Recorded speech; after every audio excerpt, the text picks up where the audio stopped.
Welcome to Daily Plunge. We are in the Gospel of Luke, chapter 21, verses 29 through 38.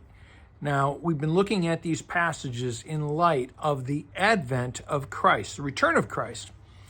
And he says to his disciples, you know, when you look at fig trees and the leaves are sprouting, you know what season it is. And so when you see these things, and he's talking about the cosmos, the heavens being shaken, the nations being in anguish and in fear. He says that's when the kingdom of God is near. And I think that's quite a revelation that it's not when everything is smooth and comfortable and safe that the kingdom is near, but when we are struggling, that is an opportunity for us to see that God's kingdom is near to us. He goes on to say, you know, this generation will pass away and the heavens and earth will pass away, but my words will never pass away. Well, why is that?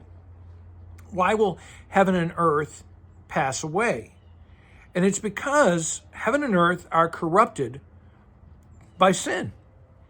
It is not, it's not what God intended. It is outside of God's created goodness. And so in the end, the Lord will bring about a new heaven and a new earth that will be the completion of heaven and earth. But this existing world that we're so invested in, that we invest our lives into, that's going to go away. Think about this. He says, my words will never pass away. Well, whose words do fade away? Whose words do pass away and no longer have power? It's the philosophy of humanity, the wisdom of humanity. It changes all the time, right? And it's short term. Why do Jesus' words never fade? Well, because he has authority and power. In fact, his word alone is the word that is certain. And when we, as the church, we proclaim, we assert the promises of God over against the uncertainties of this world. The words of Jesus are certain because of the work of the cross, which stands at the center of human history and is the judging point for all of it, right?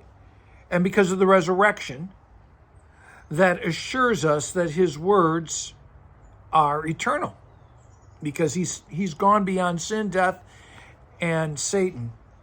And so whose words are you basing your life upon? Whose words influence you?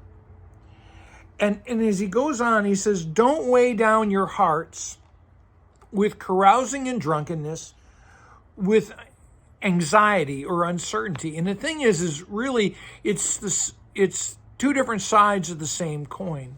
The carousing and the drunkenness are a reflection of the uneasiness of human life, trying to find some joy out of our uncertainty.